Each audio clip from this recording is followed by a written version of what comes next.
Oh, So, good evening, everyone, and welcome to Charlotte Street's Artist Talk for Aftermaths. We're here in Kansas City, Missouri, is where the exhibition that Jameson Paige has curated with these lovely artists. And so we're thrilled to have everybody here in the virtual world again after just a few weeks ago of getting the show up and having a great experience then. Um, Anyway, Charlotte Street, like I said, we're a nonprofit. We have an exhibition space, performance space, and managed studio residencies, all in a brand new building. And so this was the first out of town show to have here. So we're thrilled to break it in like that as well. Um, just I want to give a quick background. So just how this even happened, why Charlotte Street's around in this conversation. And Jameson had made a proposal. We have a thing called open call. So anybody nationally, locally can make proposals for exhibitions through the open call at charlottestreet.org. And you can put together those. And we've got a committee that votes on these twice a year. So this one got voted on a couple of years ago. We had to postpone it last summer. Everyone was troopers. They stuck it out. And I think we had a great success. So with that, I wanted to welcome Jameson Paige, and I'll take it away. thank you. Yes, we love Charlotte Street. Everyone there is amazing. And the space is truly beautiful. I wish more people could see it. But I'm excited for all the shows that you have coming after us. And thank you again for just being such great hosts while we were in town. We had a great time. So the way we're going to do tonight is I'm going to do, since I think so many folks haven't seen the exhibition, probably who are on this call.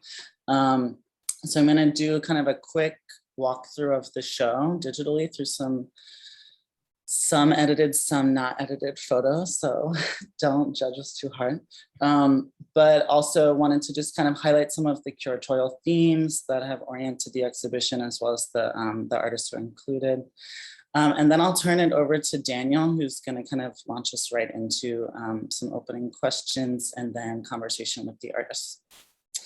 So Aftermaths is an exhibition that kind of loosely explores legacies of imperialism, extraction, and revolution across the very broad regions of Latin America and the Middle East. The artists included are kind of leveraging different approaches to archival materials that highlight experience of diaspora, inheritance, and omission through really trying to contend with visual regimes of photography and film, as well as other strategies and how those media have kind of evolved over time through and alongside histories of both oppression and liberation. You'll see as the artists talk about their work, hopefully, that their work is kind of taking up the question of what constitutes an archive, and that definition remains slightly unstable. And I think what's super exciting is that many of the works included really lean into that instability, and I hope some of them will kind of talk about that. And then also just kind of notion of the aftermath is something that we kind of talked about earlier with Daniel, but really thinking about aftermaths as these kind of ripples that have maybe occurred from a specific event or moment in history, but have these kind of long lives afterwards where they kind of reemerge, they spark new troubles or conflicts, as well as kind of open up new potentials. And so the works, as well as the show, are really thinking of time through that kind of elasticity and stretching. I wanted to start with Gonzalo's works. So I'm going to try to move through the show pretty much how it's arranged spatially. These are works called unknowable photographs. They are drawings that are made from photographs housed in the Red Cross archives of Latin America. And they kind of represent a broad spectrum of atrocities and other events that have happened across Latin America. They are drawings because the photographs themselves cannot be reproduced without kind of a very expensive copyright. And the photographs can also not leave the archive. And so Gonzalo has drawn them as a strategy of memory, but also kind of contending with that distance that these have from their original events, as well as the places that they come from. And so these photographs, I think, or I talk about them as photographs, but they are drawings, but they do this interesting thing where they're kind of a bodily relation to a photograph, but also present this kind of problem of and what an archive is, who gets to access it, and what documents can do and can't do. The next piece is Under Fire from All Sides. It is a pretty long film that is a reenactment of this filmmaker's commentary from a movie from the 80s called Under Fire. Under Fire is a film which kind of reenacts the events of the Sandinista revolution in Nicaragua, and looks at that through a slightly delay in time, but kind of restages the events in Mexico as kind of this historical slippage. And so the commentary, also being an early work in the show, is very much about this weird kind of slipperiness that happens with photographs where they represent either fact or fiction, and how an actual image and film is constructed.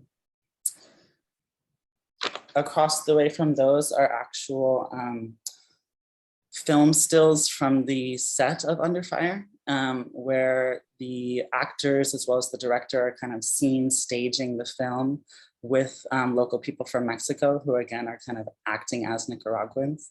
And you'll see like them in action shots, like performing these like huge warlike gestures and actions with tanks and things, as well as just kind of mulling about the set or being coached by the director. So again, this kind of construction of an image in a very Brechtian sense is really what's kind of rooted and surrounds Gonzalo's project here. The first two projects too, I think, here's kind of a wide pan of the show. Oh, can you still see? My screen just like blanked out for a second. The first two projects, Gonzalo and Sanaz's, which I'll talk about briefly, kind of represent slightly more analytical, very image-oriented and filmic-oriented projects. And as we move through, the projects become, slightly more leaning towards material and poetics. So I just want to kind of think about that as a framing device as we move through. Sanaz's work, which is such a rich project, I'm so excited about, Specters of the Subterranean, was what Daniel and Sanaz were just talking about, if you caught a glimpse of that conversation. It kind of represents a second chapter in a longer project that explores how oil and petrol states have kind of evolved over the last century, being both the kind of sites of revolution and liberation, as well as kind of failures and crises, and how outside forces, as well as the resource itself, has kind of structured that experience for the people living mostly in Iran, but also there's representations here from other parts of the Middle East, Lebanon, Egypt, and Iraq. And the project kind of assembles in a very filmic way, as you can see looking at the images, multiple archives kind of representing that kind of dichotomy of an archive of liberation and another of kind of oppression and failure. And then beside those are what the objects they were just talking about. Oh, this is a really lovely subtitle. Time Knots, Oil Archives, Image Acts, Speech Moves. The oil minister's last image will be televised.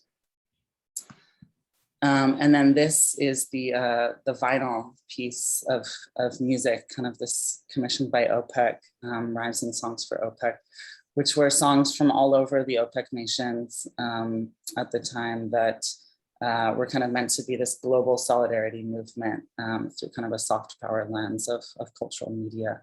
And this is kind of an amazing archival find that Sanaz has done through her research.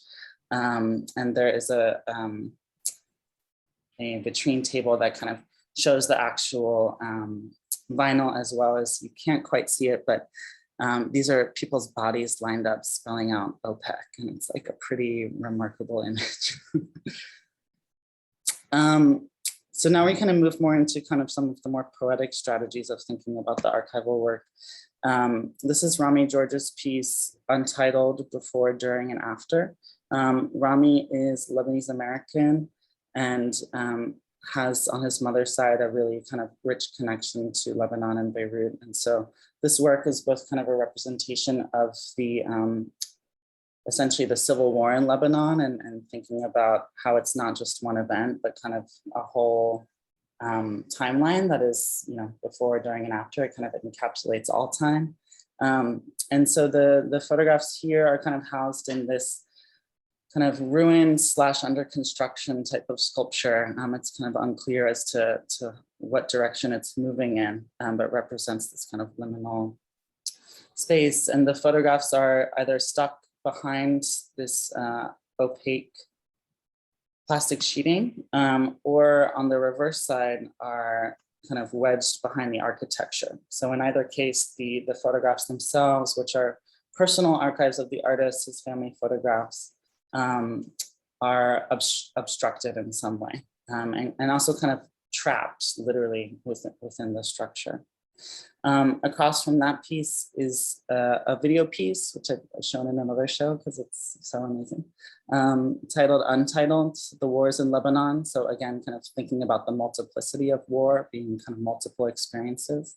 And is a video that Rami has edited and assembled of various people's kind of iPhone, cell phone footage of navigating the city of Beirut with a kind of narrative score over top as people move through the city, kind of talking about the after effects of the war and their experiences of it.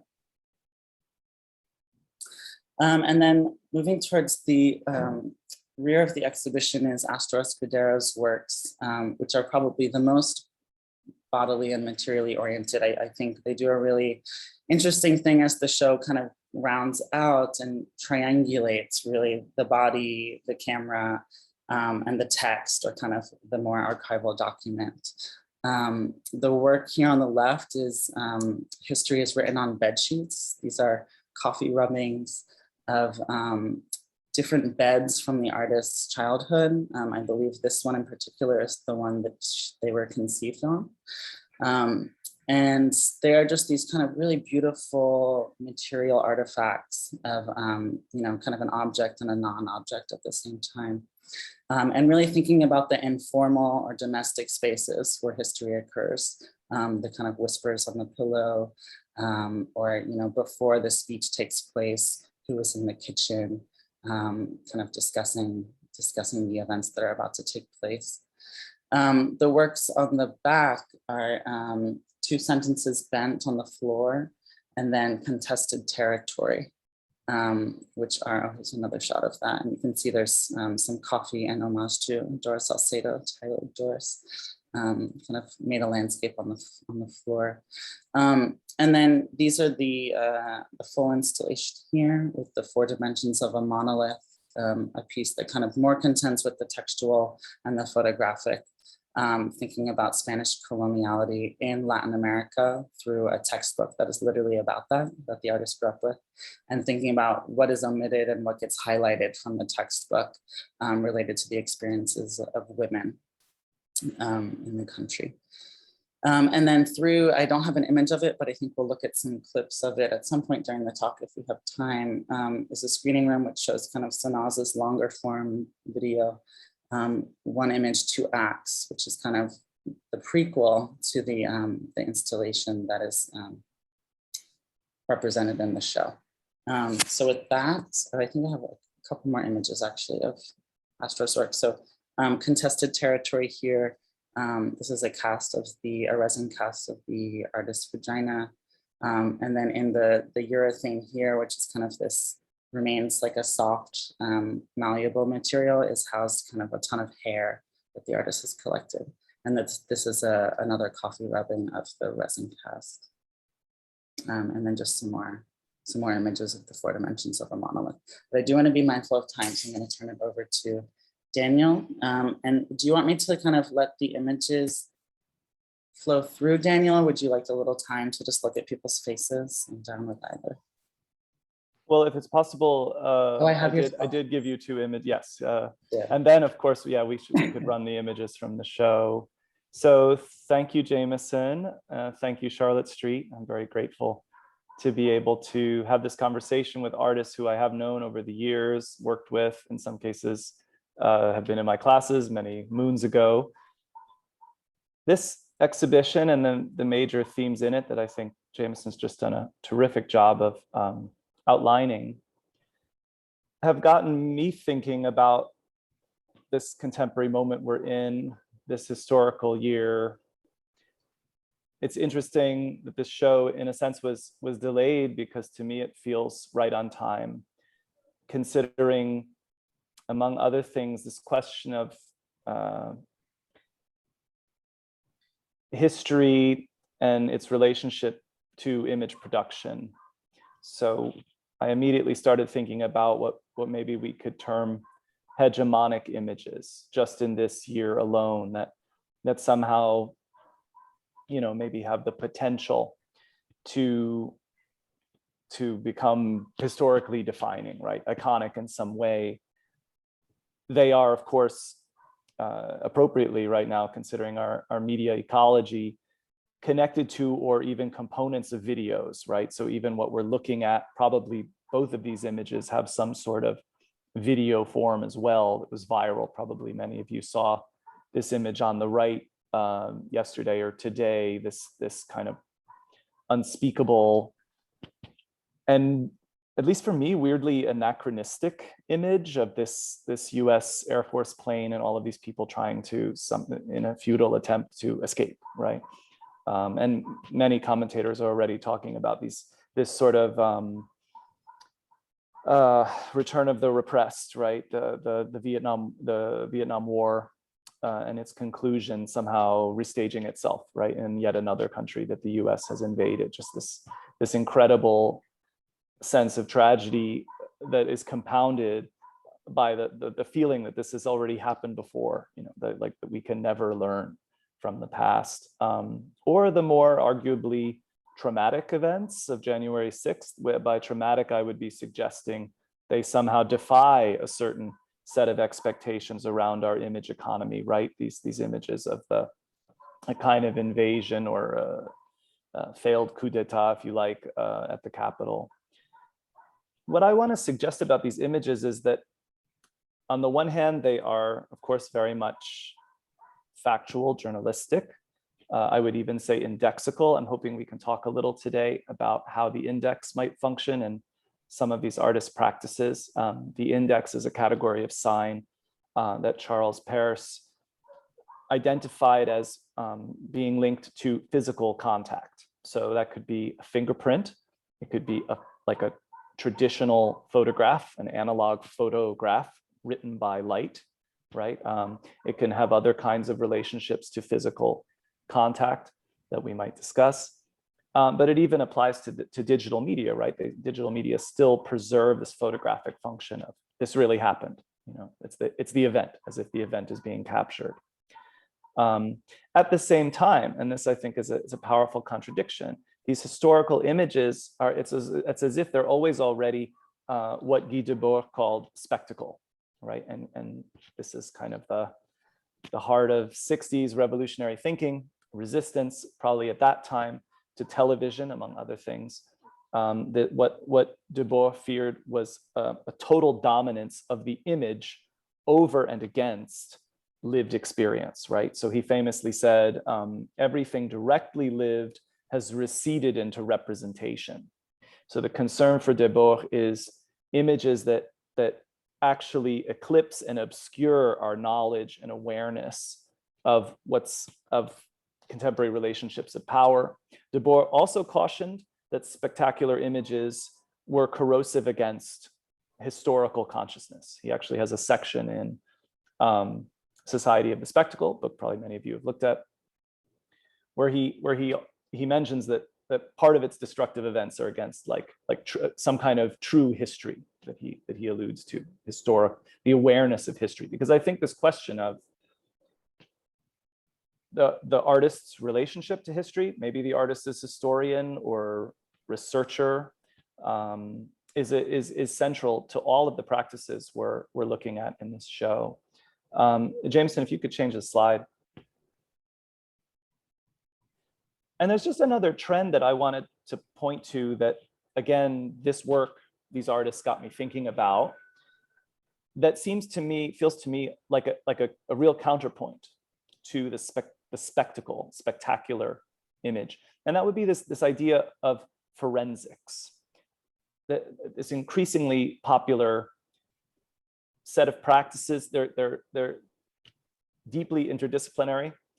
They are periodically shown in biennials, which I actually find very interesting. I'm curious why at times it seems like their only platform is actually to exist as a sort of para art, but they're not art, right? They are forensic. They're about investigating crimes and looking so closely at the grain of events, the grain of material traces. There's a whole component of contemporary forensics that's about what can be done with sound, with auditory effects, recordings. Lawrence, probably many of you know Lawrence Abu Hamdan and his work. So I'm very intrigued by the question of forensics and how it might pertain to our artists today. Perhaps as a contemporary kind of iconoclasm, a resistance to images that are so overwhelming, they're so dominant that they threaten to obscure our understanding of an event or even of a historical period. So that's my own little intro. It's just some things that I thought of reflecting on these practices. I guess, Jameson, now if you like, you could kind of just cycle the images of the show if our artists are okay with that. The question I want to start us off with is, I'm only going to ask very open-ended questions. I hope the artists will do the rest of the talking for the most part. But I think a good place to start, Jameson kind of signaled this, would be to perhaps, if you like, orient your own practices in relationship to the title of the show. A term that the more I think about, the more complicated it actually feels. What precisely is an aftermath? Is it an almost inherently ironic designation, the aftermath, when you're talking about, and it seems to me at the heart actually of all of the practices we have here, all four artists, there's a real sustained investigation of traumatic, horrible events. And so, how does the notion of an aftermath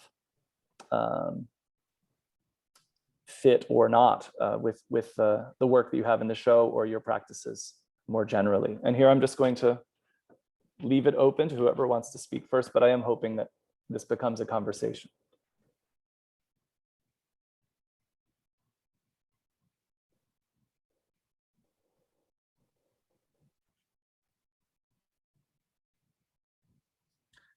I can jump in and start. I think that partially the way that I have been thinking about this body of work that was originally made in 2018, but then the sculptural work was, I listed as 2018/2021 because images are updated and changed. And eventually I imagine folding in other people's stories as well. But all of this work for me is about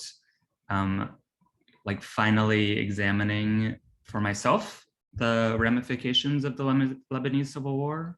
That is an event that my mother lived through, was a social worker during, experienced, fled, the country because of that and other reasons. And it's been something has come up in my practice many, many times, but I've never directly addressed. And so I felt like a bit naively that I was like, I need to address it now and then I'll be done, I can move on. And of course it doesn't work that way. But then inside of that, I was really thinking about this event, and I got to this through conversations, especially with Lebanese artists who perhaps lived through it, differently than I did, which I grew up in the US, I don't speak Arabic, all these things, was that this event is both that event and also just a container for a question of trauma or inheritance or generational kind of shifts and things like that. So even in the film, I really talk about ripples and talk about sitting inside of the ripples and talk about that space of what sort of a witness am I what sort of a body am I in relationship to this event that I never lived, but still nonetheless lives inside my body. And so the aftermath, I think, is something that I live with forever and always, and is something that I was trying to pick at in this project. And I think through frustrations, I understood that I will never be able to like fully resolve or comprehend, but I can just sort of like step, or sit inside of each passing ripple. And so that's sort of the work for me there.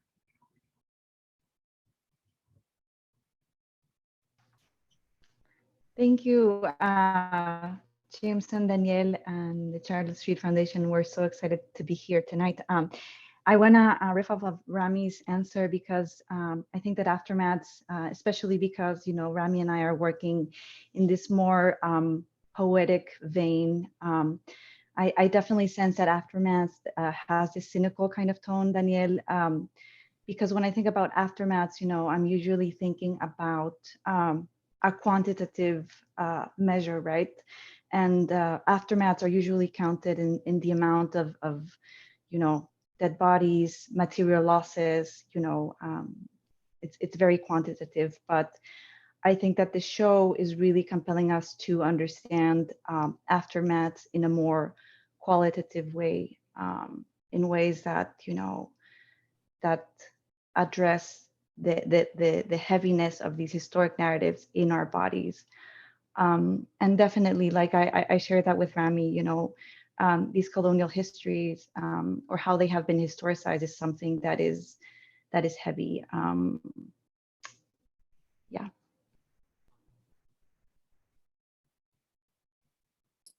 Yeah, I guess I jump in. Oh, sorry. No, go on. No, go ahead. Go ahead. Just really briefly, I was thinking while Daniel was asking the question about aftermaths, and really with the work I was making, it was just a lot of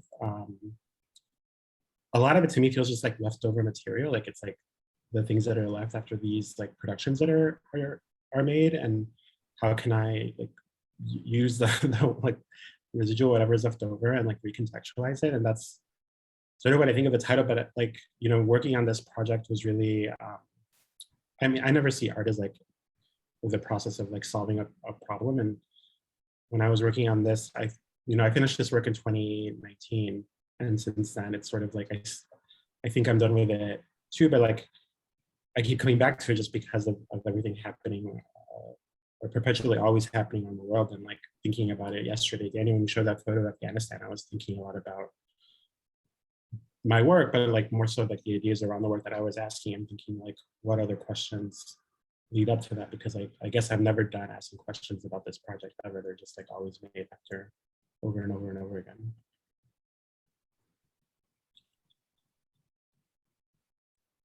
Yeah. Hello, everyone. Again, thank you, Jameson and Daniel and everyone at Charlotte Foundation for all their work.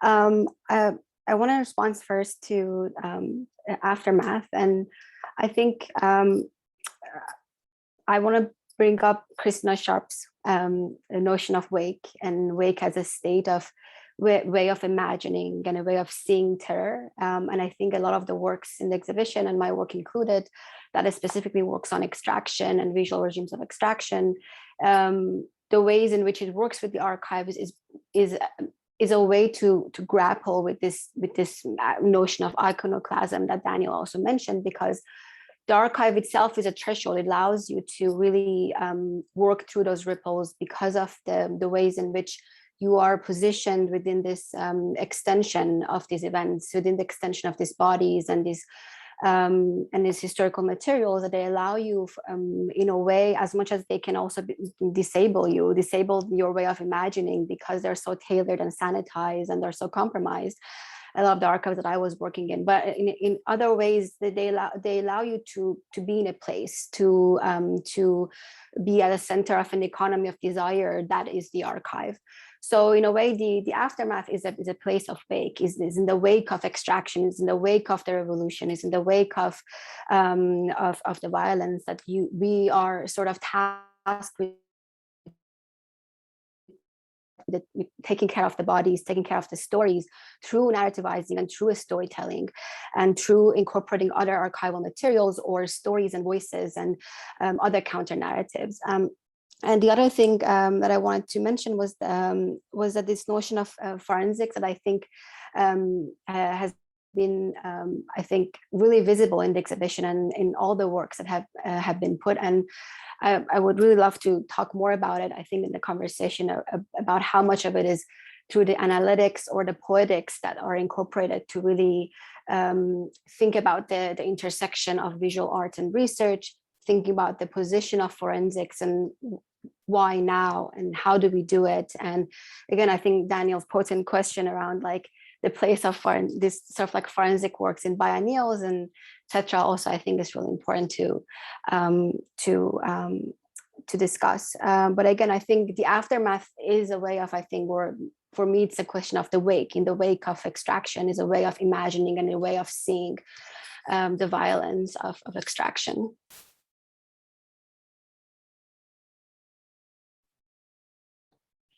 Yeah, that's quite a figure to bring in. It makes me think of something like Rob Nixon's idea of slow violence.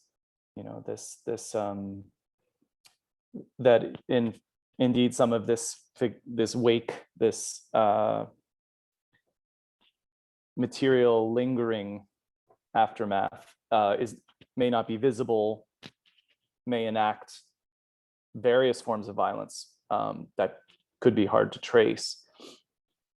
I'm sort of torn between my next two questions, but I'll ask both of them at some point. So I'll just ask this one because Sanaze, I think it flows logically out of what you were talking about. It's a more methodological question around the archive. Where do you all situate it? Where can we locate it? Can just about any material mediatic trace constitute an archive? Sanaz, I think you very deftly described a really what seems to me a central part of your practice, which is this particular hypersensitive engagement with what I'm calling proper or official archives. So the traditional idea of an archive as an institution, a place that you go with boxes where you put on gloves and you look at materials that have been organized to some degree from the past, right? But I obviously, across all of your practices, this concept of the archive takes on more expansive or flexible qualities. So I'm just curious how each of you, in a sense, individuates your research method vis-a-vis the archive. May I toss something in briefly? I'm sorry, this is David Black. I'm in the midst of getting ready, running to a meeting, so I'm not decent to be on camera. I love what Rami just said about his body as an archive, and it made me think of my mother, who I left Romania when I was 4, so I have very, very limited memories of communist Romania, but I witnessed seeing the impact on my mother, who died early of cancer, one of the remnants of being a cog in a textile factory where there's no OSHA, and she and her sisters all died early of cancer because no OSHA in communist countries. So I respected hearing what he said, and I had a twinge in my own body thinking I am my mother's memory. Even though I lived in Romania, left when I was 4, can't say I have conscious recollections of communism, but I have recollections of seeing the after effects of communism on my family and my dearly departed mother. So just thought I'd toss that in because it was neat hearing how a human body can be an artifact of generations of trauma. Thanks. Hope that helps. I mean, it does. Just for a certain coherence, I think we are going to have a Q&A moment in not too long. So and it's fine that you jumped in, but let me just ask those of you who've been kind enough to attend today, if we can just wait to do a Q&A until after I think it might make for a more smooth exchange. I'll jump in because you mentioned me, Dave, and thank you for the comment as well. And this question of like what constitutes an archive, I think is something that I've been thinking about for a while, just in terms of the way that I work, which is primarily through found material. But I remember this question being posed in a studio visit, like, are you working from an archive or a collection? And what is the difference? And I think at this point, I understand for myself that the difference is that, as Daniel said, an archive, denotes that there is someone, there's a custodial sort of like governance. There's someone or an institution kind of holding it and saying that this is worth saving. And I think for myself, I've been much more interested in those things that don't get held and don't get saved. So the family photos, discarded photos, both my own and others, collected sort of random snippets. And I think I am more interested in, or with this project in particular, I was really more invested in how all of this stuff sits inside of a body. So it's an examination of trauma and intergenerational trauma, and like it relates to other bodies of my practice, or other parts of my practice that are not directly about the Middle East, but that are also about family trauma. So the video itself is essentially a letter to my mother, and it's reckoning with her experiences, and then it's reckoning with my own, and via that, a generation that lived through something and a generation that kind of gets the ripples or the traces. But again, I think like I've only worked in an archive once in my practice, and that was recently in Philadelphia. Every other time, it's more the idea of an archive, which is just collected documents, papers, ledgers, photos. And I'm interested in, those things that don't get officially collected. Although, working in the queer archive, like everything gets collected, whatever sort of like fits in dumps, which I really love. But again, it's kind of like a tricky space. I want to just identify what for me is there's an echo there of what Gonzalo was describing, which it makes me think of the cinematic term, the cutting room floor, as you say, what does not get saved, what is somehow in a hierarchical relationship to official images or things that are somehow worthy of being saved, and what I guess each of those kinds of images tell about each other. Yeah, I mean, like Rami, I've only worked in an official archive once, and nothing really, I mean, I guess not that nothing came from it, but it just seemed too controlled and like too rigid. And like there was a narrative that like was not, to me, not as fruitful, or not saying everything that I know is there, or that could be there, could be said still. So it's always been about moving around, and I've been more interested, especially in this, like in sort of like photography and like what the images that are around us about something can say to it, like even if they're not like official archival or academic images or something like that. Like, and in choosing to work with Under Fire as sort of like something to sort of like interrogate and recontextualize and like take apart and like rethink it as, not this like Hollywood movie, but as something else, like a sort of like stand-in for evidence or something, was really about that, because all of that material sort of like was just there. I didn't even have to look that hard for it. It's sort of just like, it's almost like it all just appeared. Like the photos were really easy to find, and the film was, I think I saw it streaming somewhere first, and then I bought it and heard the commentary and knew there was something there. So all of that was just circulating in popular culture already. And it was just about, treating it like it was from an archive and rethinking it from what's already there. And I've always been more interested in working in, I don't know, the sort of images and how we use them and how we look at them and how we let them like dictate how we see the world or the choices we make. But like, there's something, I don't know, maybe I'm just really cynical, but something really suspicious to me about like the ones that do get picked to be like archived and reported and become the official history of something that I sort of like maybe don't trust.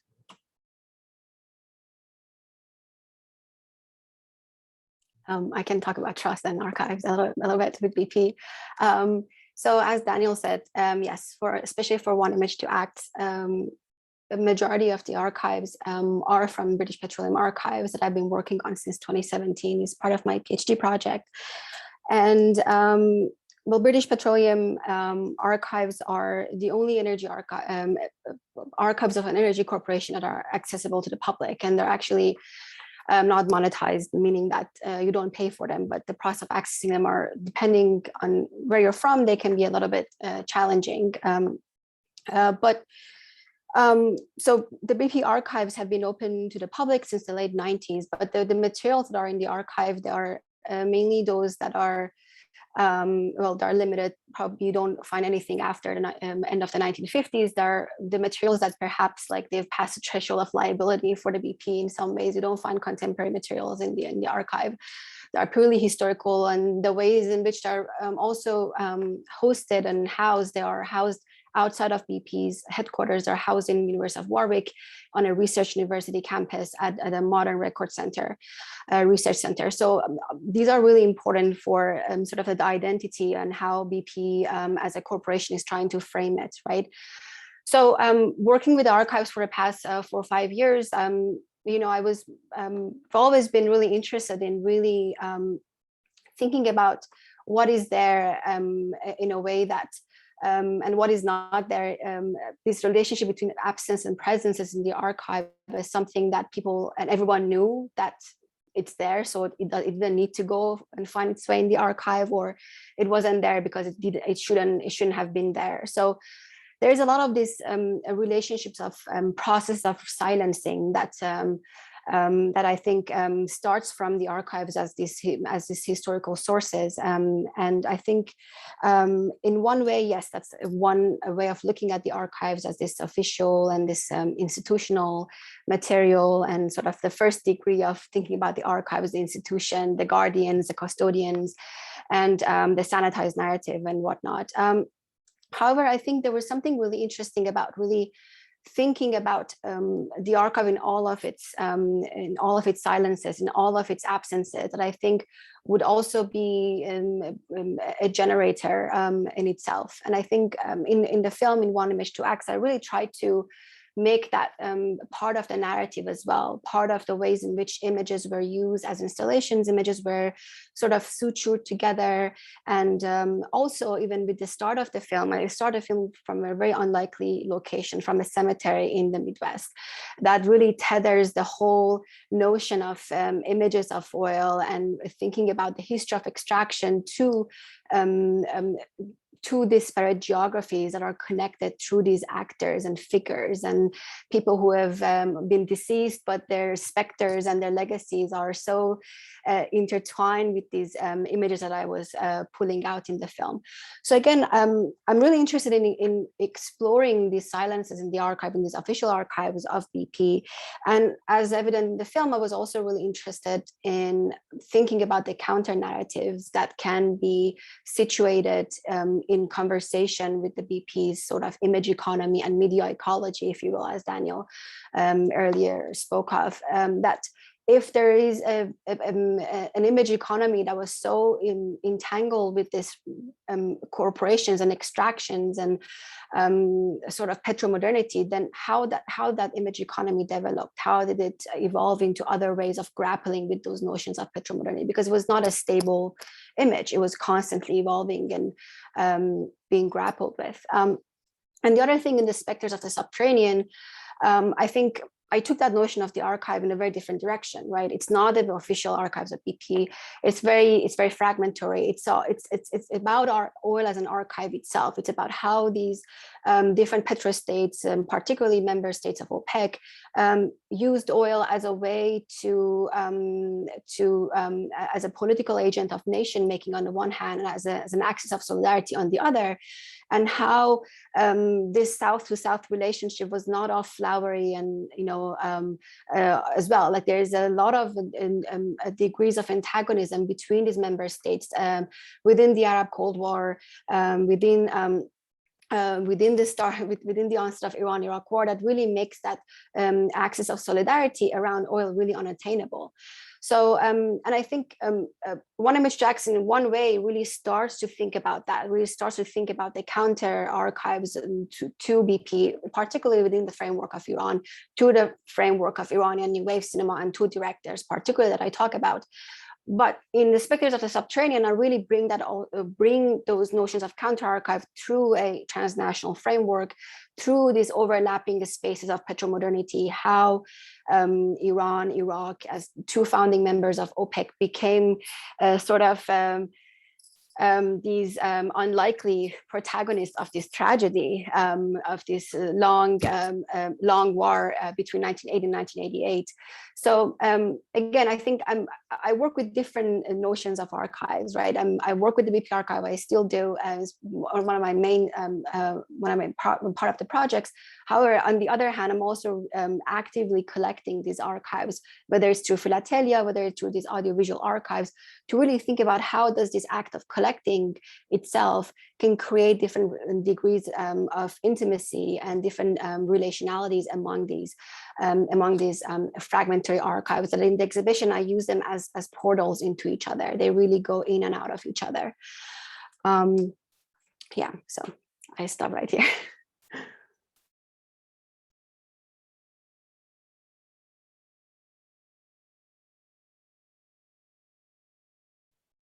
Astro, did you want to?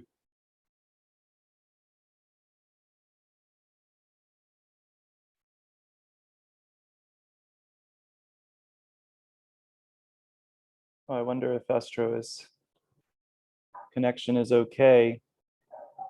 There was actually a link that I felt between your two practices, for all their differences, which is these moments of probably not the right term, but I would use almost the term redaction or extraction, like these ways that archival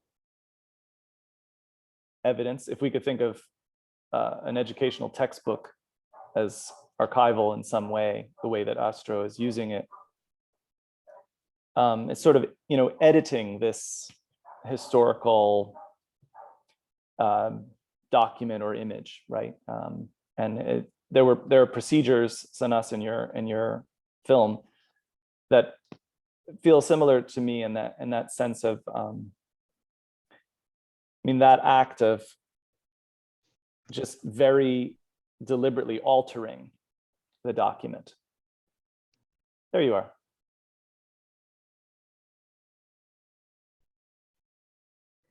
Hi. Yes, I'm sorry, my internet fell down.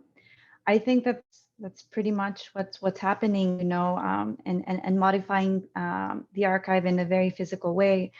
And the reason why I do that is because when I think about the archive, I think about the word encarnar, which in Spanish it means to make flesh. So can trees constitute an archive? I'm thinking about where the archive of mestizaje is and where is it not, but is it written in our bodies, right? So by getting close to my materials as I can, as I possibly can get close to generating these molds and casts departing from the basis of a body, right? I'm also inspecting, like Gonzalo, to informal stories, personal narratives, because for me it is really important from domestic spaces. At the same time, you were talking about leaderboard, and in my case, the text, the text for my history book becomes an image, and it's the dominant image of these stories, right? Spectacularized and oppressive. So to deal with these kinds of archives and materializing them, I also use strategies in rubbing and in casting, as you see here. So archive to me is about degrees of proximity, degrees of closeness and intimacy of getting as close to where this history is written, which is our bodies, in this case, as intimate as I can possibly be.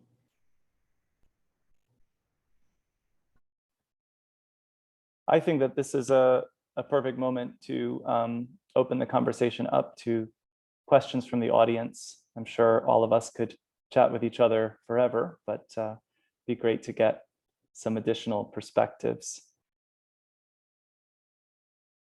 I don't know, Jameson, if there's a system that you use, like if people should put their names in the chat or something. I think we can all see the chat, so folks should feel comfortable to use that or just speak up. I think we have a smaller group, so whatever you are more comfortable with. I'm all about options.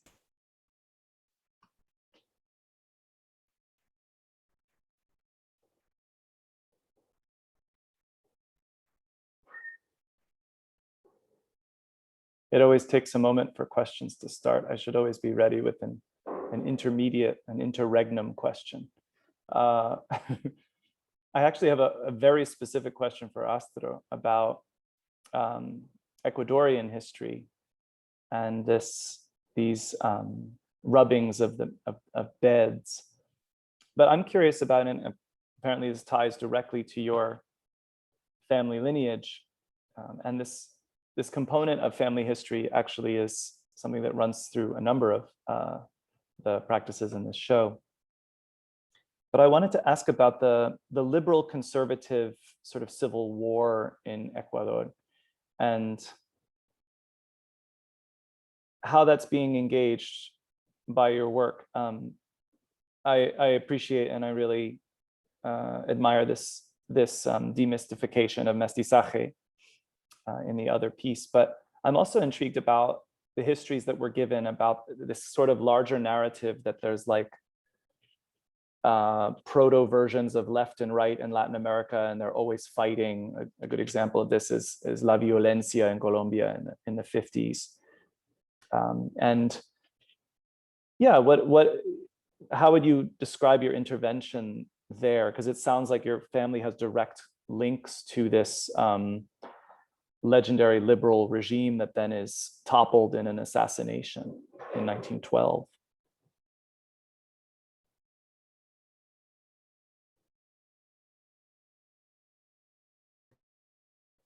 Yes.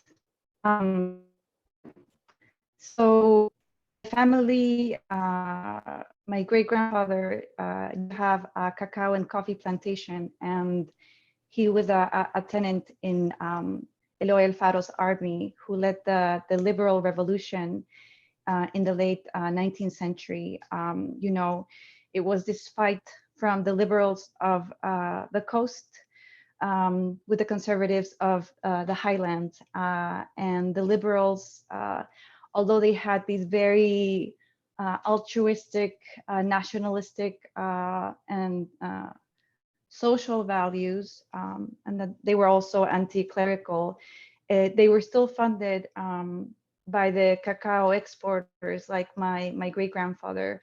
So, you know, like you were saying, there is no really clear-cut, pure kind of leftist politics. And I think that coffee is a really great example of that.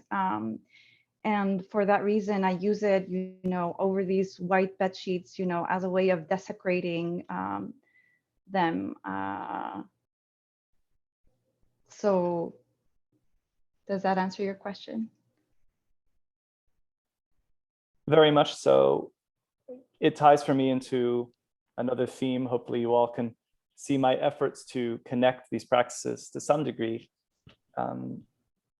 A question I could have asked and won't, but that would be about, you know, the sort of the affects that come into play in all of your practices, you know, intense, almost detective-like curiosity or obsession, the desire to transgress. I think that's a very powerful affect, and it can result, it has these sort of outcomes in the work. Yeah, I'll leave it there though, because we do finally have a question.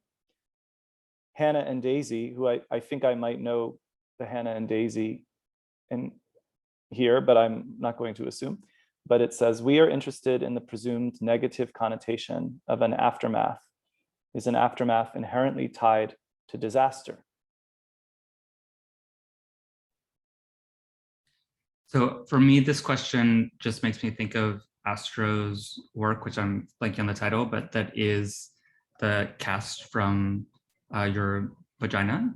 But that it necessarily, I mean, maybe I'm giving away too much information, but it needed an orgasm to get there. And so I'm thinking about the orgasm as also like an aftermath, or that the object itself is an aftermath of that event. So not necessarily a negative one. That's just my first sort of like thought. I don't know if you have more on that.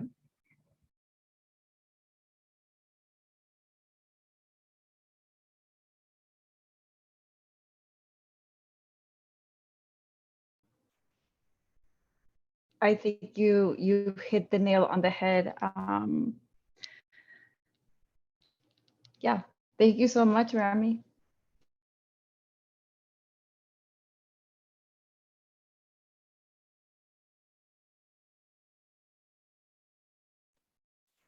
I think, can I jump in on that? I think that's a great way to put it for me also. I think that's a good question, because I think I don't think there's necessarily a negative connotation to the aftermath. I think there's from the conversations also, I think there's this degrees of proximity and relationality and intimacy that they're at play within all the works in the exhibition, that they really are a form of assembly. When you assemble all these details and all these elements, that they are at once material and poetic and analytical. I think they're mainly about mapping an idea of an aftermath. They're trying to put these fragments and elements into a conversation with each other through the overarching narrative of the exhibition that really goes around, let's say, a straightforward negative connotation of the aftermath. I think it's more about like the extension, again, as a way of caring for these archives, as a way of caring for these stories. So I think, again, thinking about this relation of proximity, intimacy, and relationality, I think it would be a better framework to really think about the aftermath. That really, for me at least, to the exhibition, was a tool of mapping, and again, creating an archival assembly, if you will.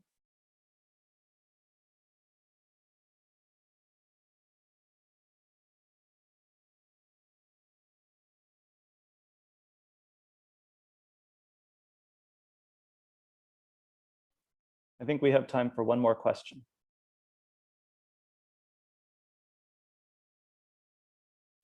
Do perhaps any of the artists have questions for one another?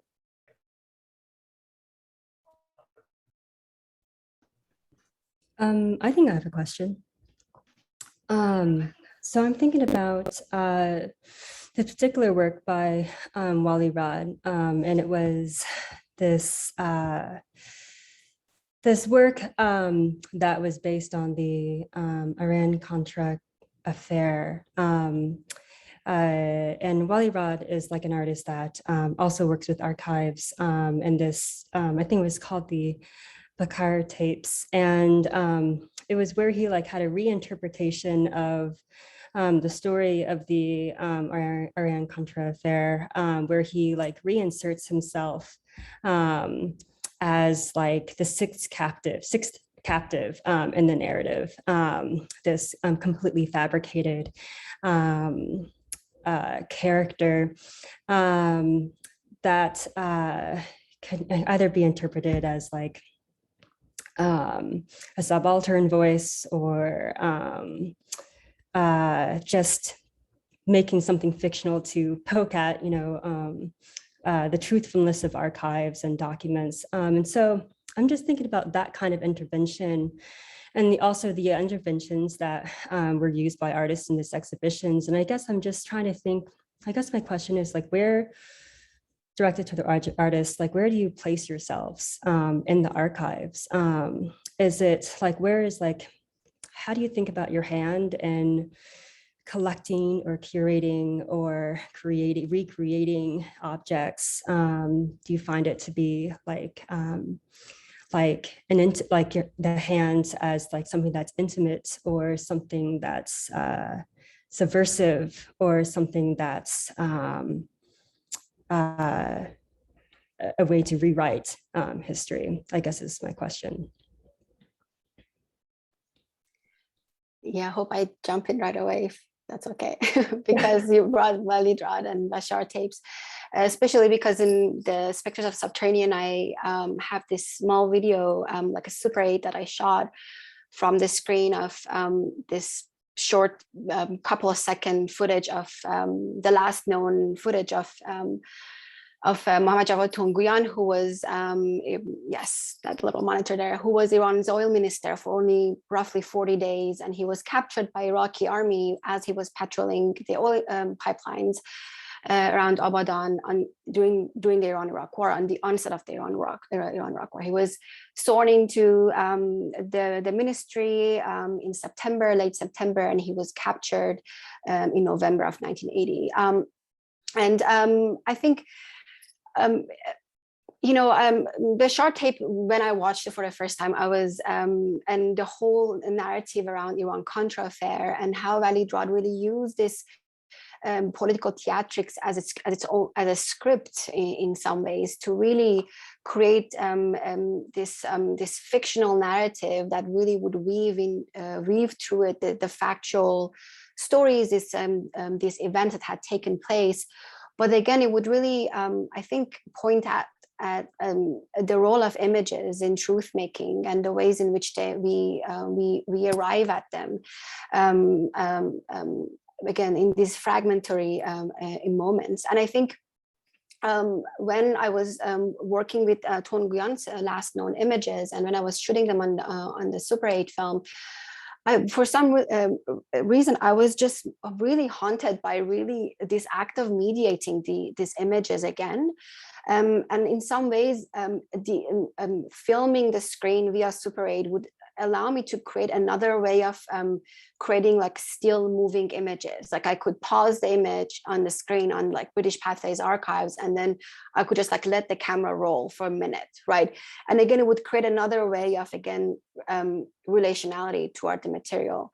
So, and again, weaving again these residues, these archival residues, and what form of potentials can come out of putting them into these sort of like weaving them together into these narratives. So I think Valley-Drod does so exquisitely, and has done for all these years. Yes, I would say it allows for these different archival mediations, if you will. And I think especially with the small Super 8 piece that was in the installation, really, I think it worked really well in terms of like slowing the image, really allowing for the gaze of the oil minister to last longer and really engage the viewer in a very different way. Yeah, it's really interesting to bring up Waleed's work, because that's someone I think about a lot. He's been someone who's sort of been like a really important part of my work as an artist and like a teacher. And when to go back to your question a little bit about like where I see my role in the archive, I think a lot about this position called the public amateur, which comes from a paper or an essay by Claire Pentecost called Beyond Face, which I can drop a link to in the chat. And it's really about sort of how like an artist's role in fields or in things, and like how an artist can approach something, not as an expert or not coming from like an official, like or claiming any like officiality in something. But I like love thinking about that position when I approach an archive, because I'm like, my whole approach to it is like, I'm just an artist, so I can do whatever I want, and like no one can hold me accountable in the same way that they can hold like an anthropologist or an art historian or something like that. I can sort of like have a different set of like freedoms, and I really think about that when I approach these, and sort of like that sort of freedom is leveraged with sort of like my care about the subject or what I want to say about it or what I want to call to it. But it is a really